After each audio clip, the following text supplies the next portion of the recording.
Welcome to the Home Education with Ease podcast. I'm your host, Christine Furman, a homeschool mom, entrepreneur, and educator with over 20 years of experience in the areas of elementary and special education. It's my mission to help you create lifelong learners and embrace a holistic approach to education at home.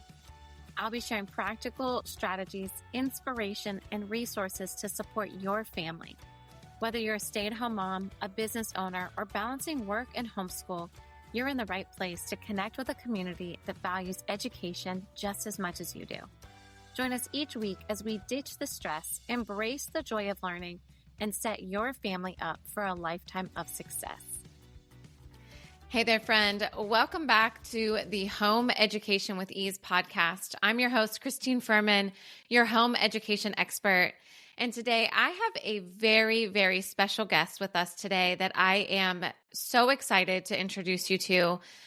I met her through the second anthology that I did, and it was just a special connection right away. Like I knew right away that I was like, oh, I really like her a lot. Her family is the cutest.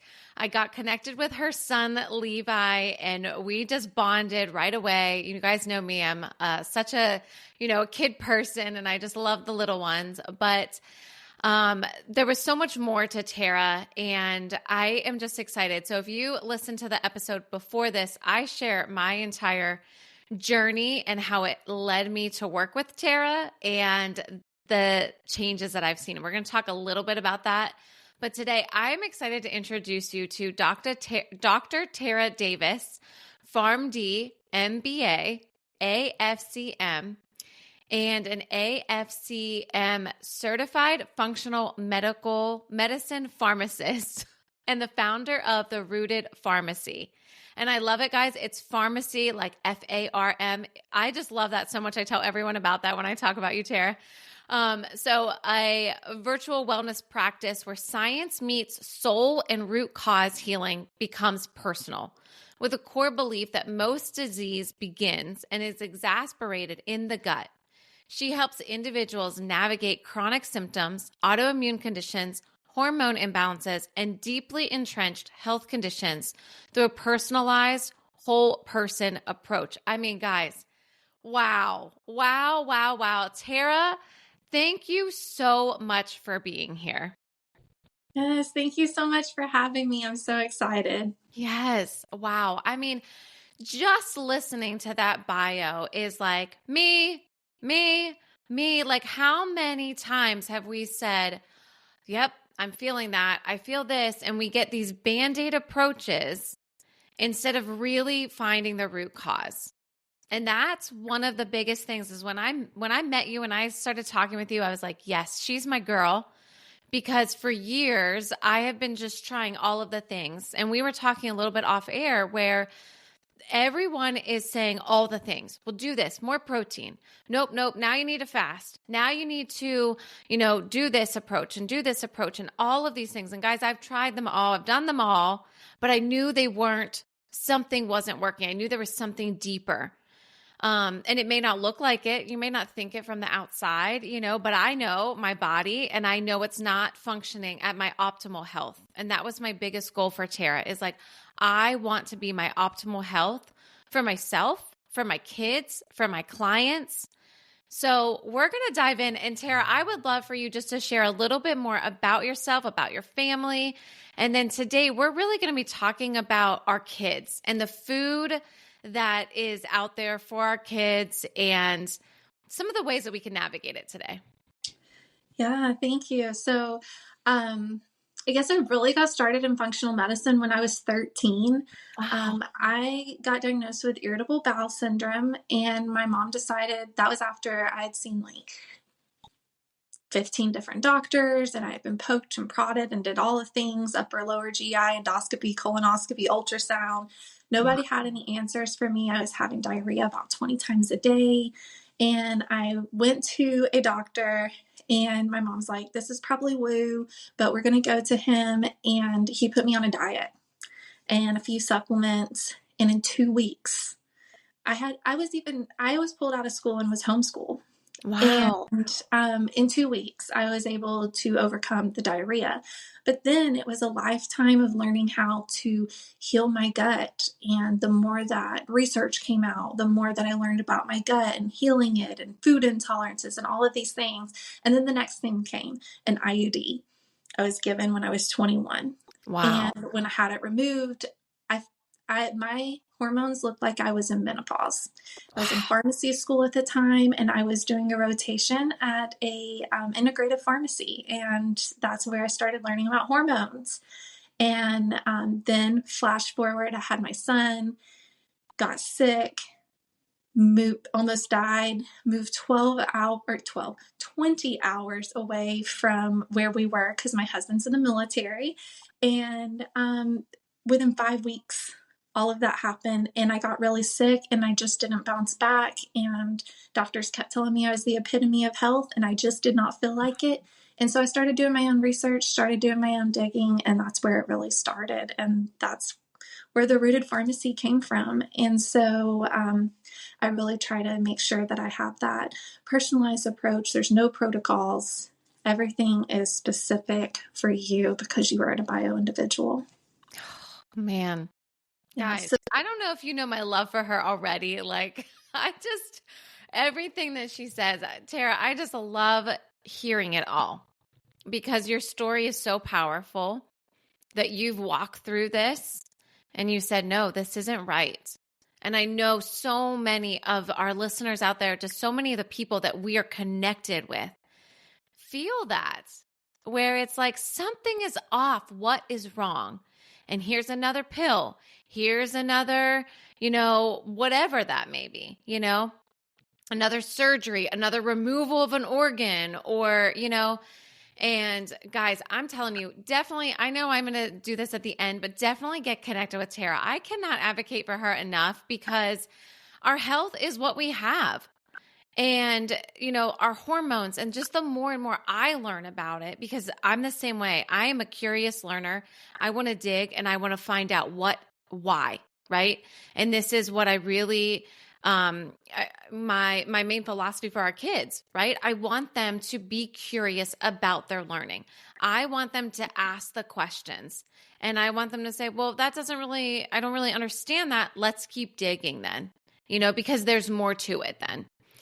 And so I just really love all of it, all that you have to say. And Tarah and I just got off of our call where she did bring your own bloods or bring your own labs, right? My blood work.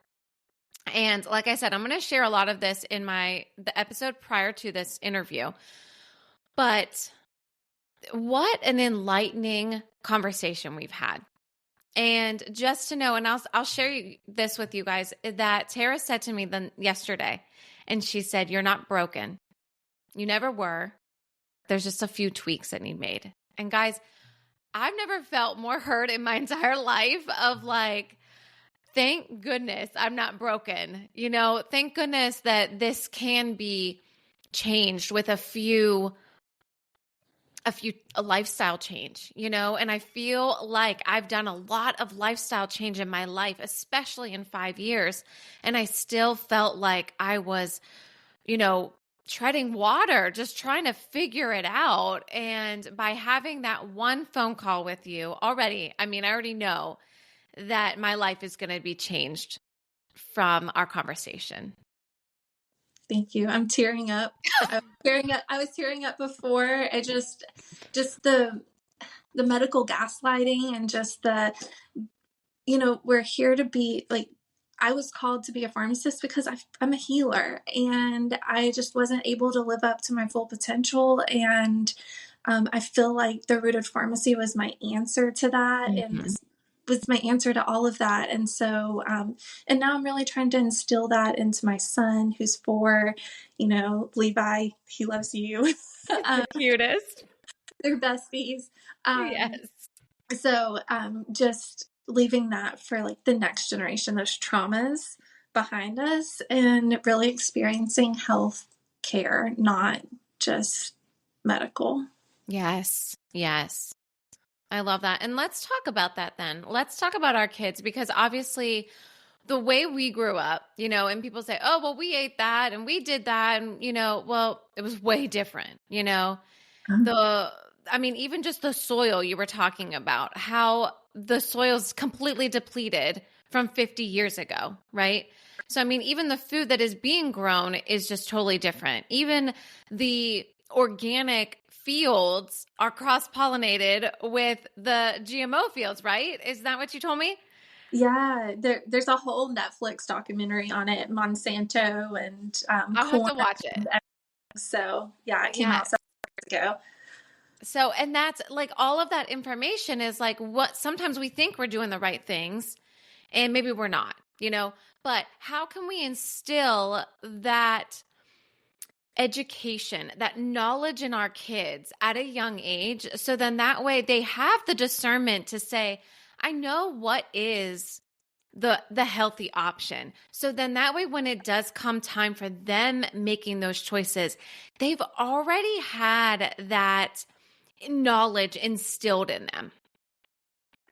Yeah, I teach my son, fuel your morning or fuel your body to fuel your days.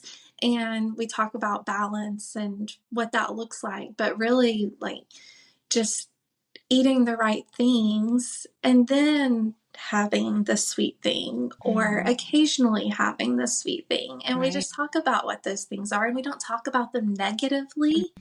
I try to teach him from a balance perspective. Yes. And I love that. I think that is the best way. That's honestly how I approach life with a lot of things, right? With our education for my kids, with homeschooling and all the things that we do, right? And then our food and just everything. It comes with a balance. Motherhood is balanced, right? All of the things we have to juggle it, but we have to find that balance to be able to navigate it well. And I think that too is for our kids is like ensuring that they do know what is a whole food. And maybe you can kind of share a little bit, like what are some of those whole foods that we can say, this is a good alternative and this is not? Because one of the reels that you posted, and if you guys don't follow her on Instagram, you definitely need to give her a follow for sure. And all of those will be in the show notes here below. But you posted about the cereal. And it was like, they say all of this stuff on the box, but it's not true. And how much of our food out there, you walk up and down the shelves and shelves of food in our grocery store, and we think, oh, this is organic, so it's a better option. Or we think this is, but it could be full of sugar. It could still be full of things that are not good for our body. So could you speak a little bit more about those whole foods that we should be really instilling in our kids? Yeah, I try to make it fun. So Levi goes to the grocery store with me, and we try to get the least amount of boxes as possible. And I think as you get older, I think that we can make it more fun and like more relatable, but we try to only get things that aren't in boxes. So our grocery stores are designed specifically to lead us into the boxes, into the prepackaged foods.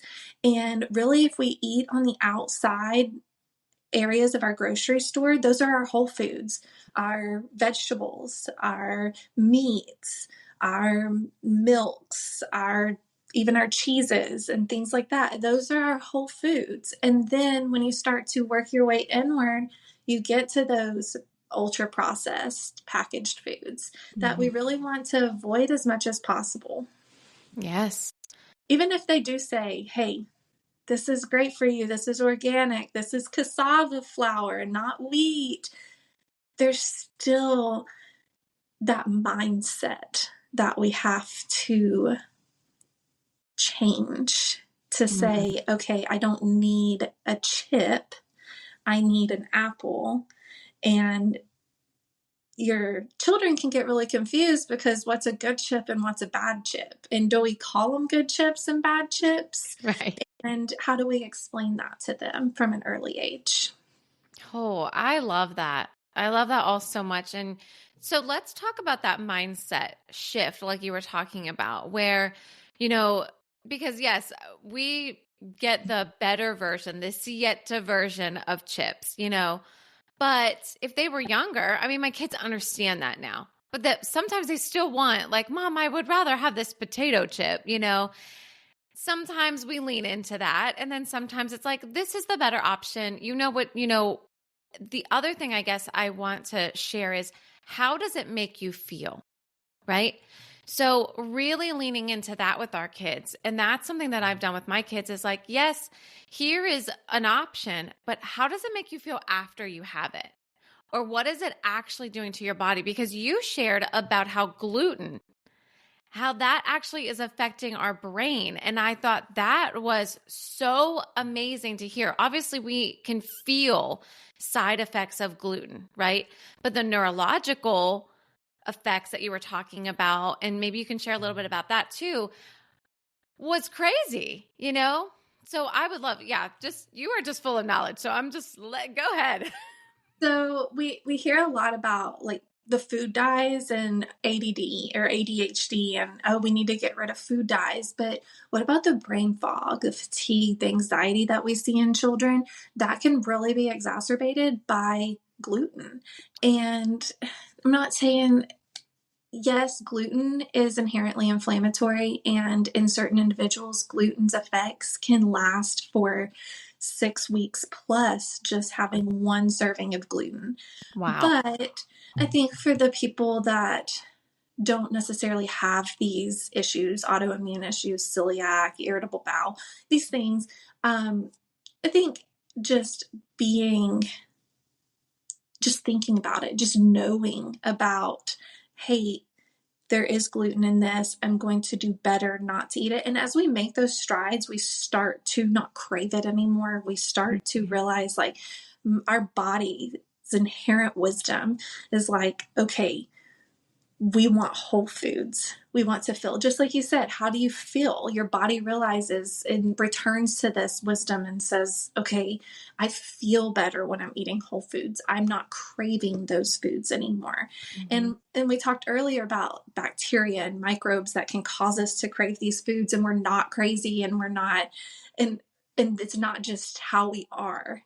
Mm-hmm. But I think returning back to that. And then for my son, so for Levi, how I teach him, like, it's hard to teach him again, like, even how do I feel? He's 4. We're starting to work on feelings and emotions and things, but I'll have him eat like a smoothie and I'll be like, oh my goodness, you ran so fast just then.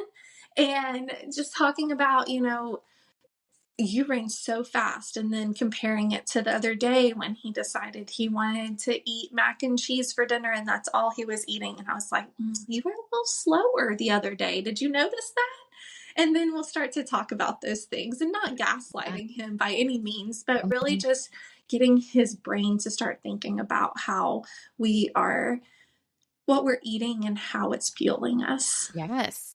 And just continuing to reinforce that this is the fuel for your body, and this is how your body is going to run better.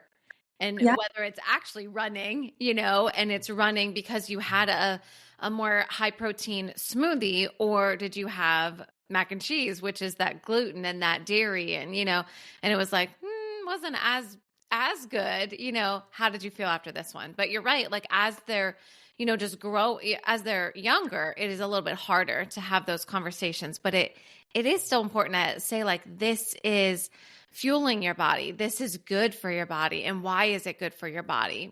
Because your body takes all of this nutrients and uses it, so, and you're so good at that. You're so good at like that educational piece of it.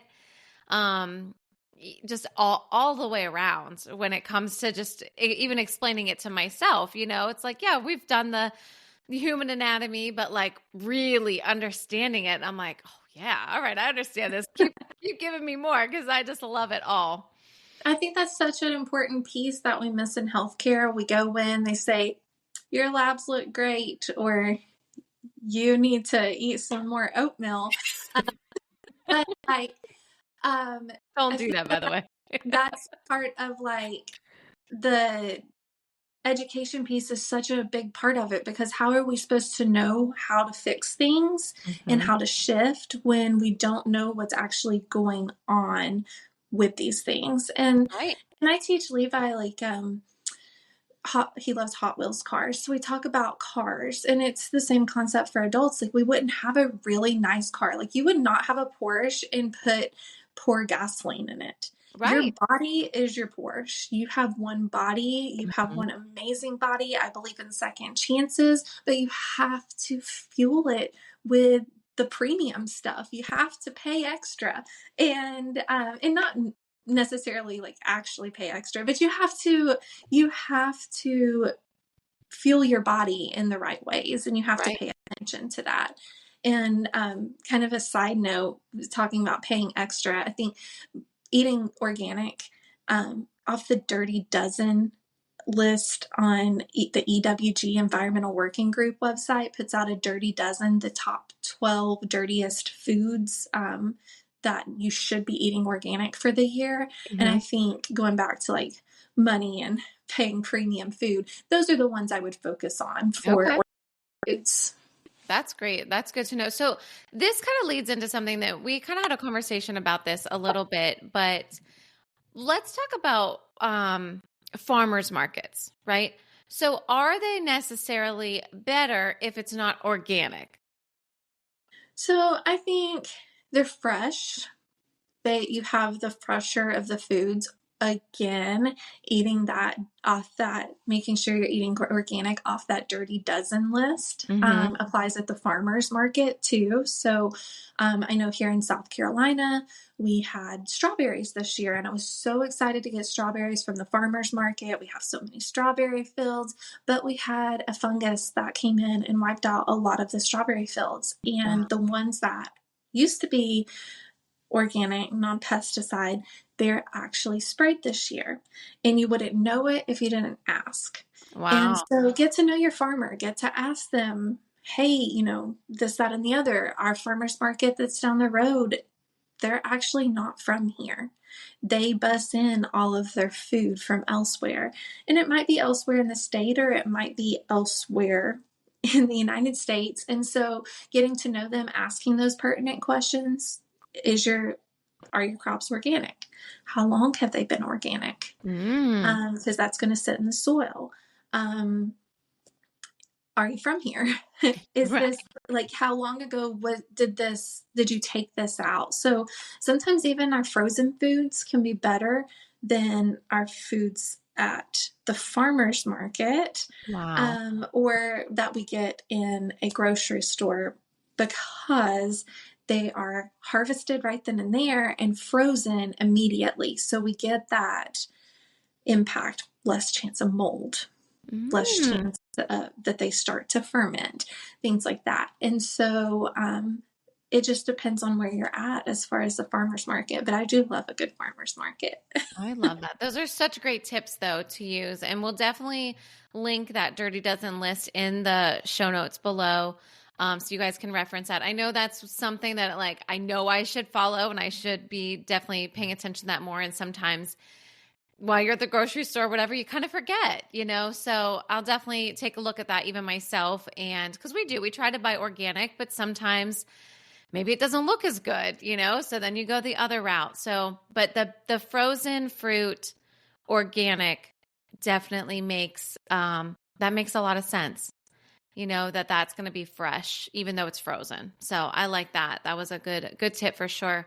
So as we kind of get to our closing here, but let's talk about our kids. We were talking about them a little bit, and we were talking about foods for them, right? Like, so healthier alternatives, let's say for cookies or for treats or for sugar, right? And then let's also talk kind of about how, if our kids are out, at school or at an event, or is that something that we're like, no, we don't do food dyes and they're not having any of it?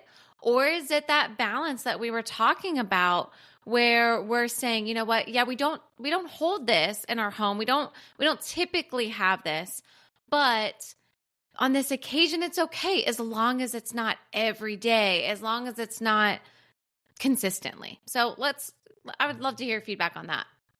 Yeah, so we're talking Levi loves ice cream, Oreos, and M&Ms. And he found Cold Stone Creamery the other day, and for his birthday cake, he really wanted a birthday cake from Cold Stone.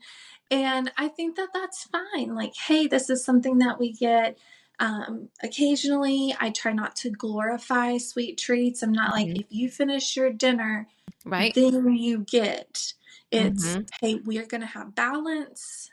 Maybe that does look like finishing our dinner, but it's not a cold, if you Mm-hmm. finish, then we get. I want to And then, interject real quick on that yeah, comment, and I would love your feedback on that.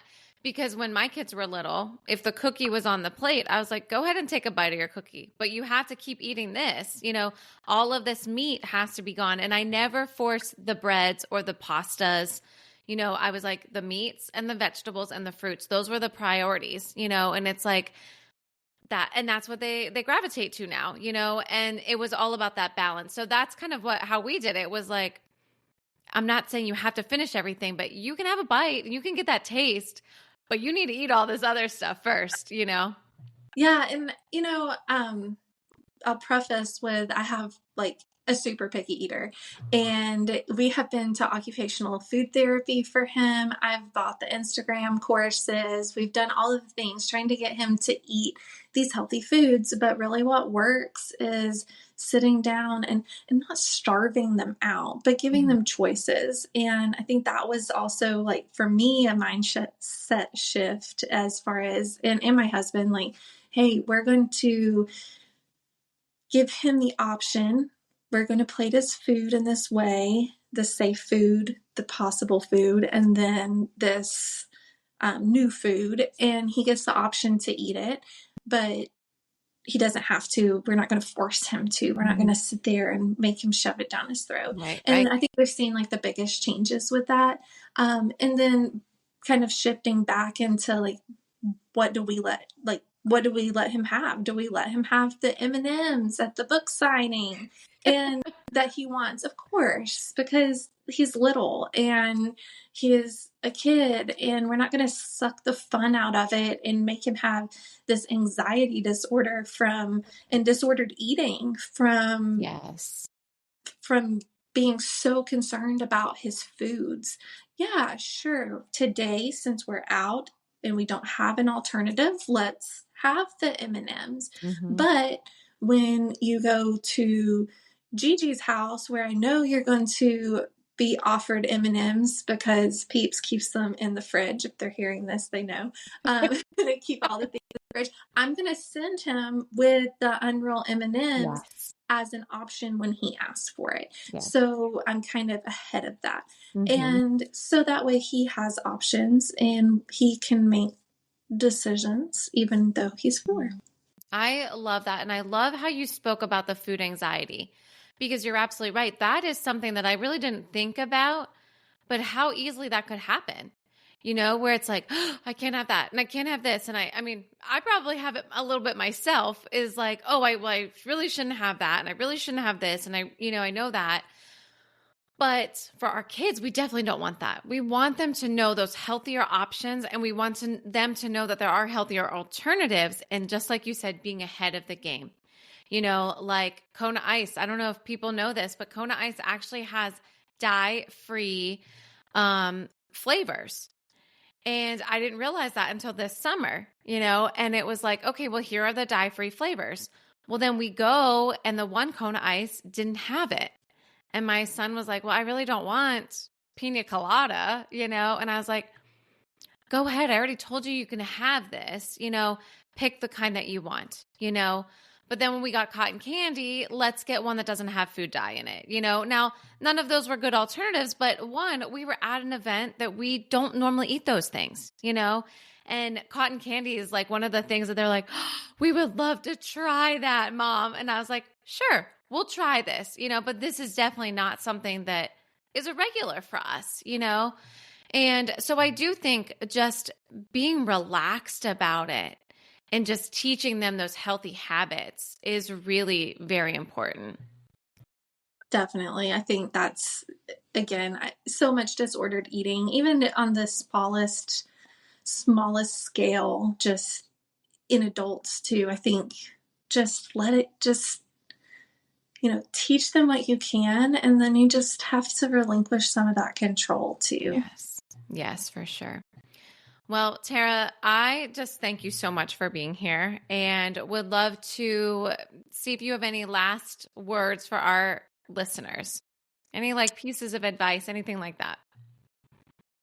I think if I could tell you just one thing, kind of put on the spot here, just change, just shift your mindset a little bit. I know we talked about that before, but that's just such a huge part of being healthy, eating healthy, fueling our bodies. It's not about the stay away from gluten, dairy, sugar, joy, all of these things. It is making it a priority. Yeah. But also knowing that there are times that are going to come up where we can just relax, and we can enjoy the beer, we can enjoy the wine, we can enjoy the ice cream, and enjoy it in the moment without that, oh my gosh, I'm overdoing it. And just allow yourself that. Create a lifestyle that allows you to still have those moments. Oh, I love that so much. Just wraps it up so perfectly. So one thing is, I know that my time and my work and having Tarah on this show is not over. I know she will be back. I know that you guys will be seeing more of her because I just feel so aligned with her. And I'm excited to continue to, educate our kids and our families in a way that is this holistic, rooted health. So I'm excited to continue this relationship with you, Tarah. Thank you so much for being here. How can everyone find you? Yeah, so I have on Facebook, the Rooted Farmacy, FARMACY. I am the Pharmacist on Instagram, FARMOMICIST. That's good. That's good. And then therootedpharmacy.com. Perfect. And you can book a discovery call with me. I'm not your traditional doctor's office. I create transformation, and that's what I'm here for. I love that. And definitely I will be sharing more about how I've been working with Tarah, how you guys can work with her as well, and ways that you guys can get connected. Definitely book that discovery call with her. If you have any questions at all about your health, if you are questioning things, definitely check that out. And there's one more thing, but all of those links will be in the show notes below. So don't worry about any of those. You will be able to click on those links individually in the show notes below as well. And Jen, one last thing is I would love to invite all of you to the Home Education with Ease Facebook group. And I would love to start that conversation with you of what is that one health concern that you have that you're like, I just can't figure it out. So let's talk about that in the Facebook group. Let's get connected with Tarah and let's really find the root of it all. Well, thank you guys so much for being here. Thank you, Tarah, again, over and over again for being here. I just love having you as a guest. Yes, thank you so much. All right, everyone, have a wonderful day and thanks again. Bye. Thank you for tuning in to the Home Education with Ease podcast. I hope today's episode left you feeling empowered and ready to take the next steps on your home education journey. Your support means the world to me. Please subscribe, leave a review, and share with a friend. For even more resources, be sure to join the free Facebook group, Home Education with Ease, and visit eduplaylearning.com to explore our programs and subscription kits. You can find the links and any other links mentioned in this episode in the show notes below. Remember, you're not alone.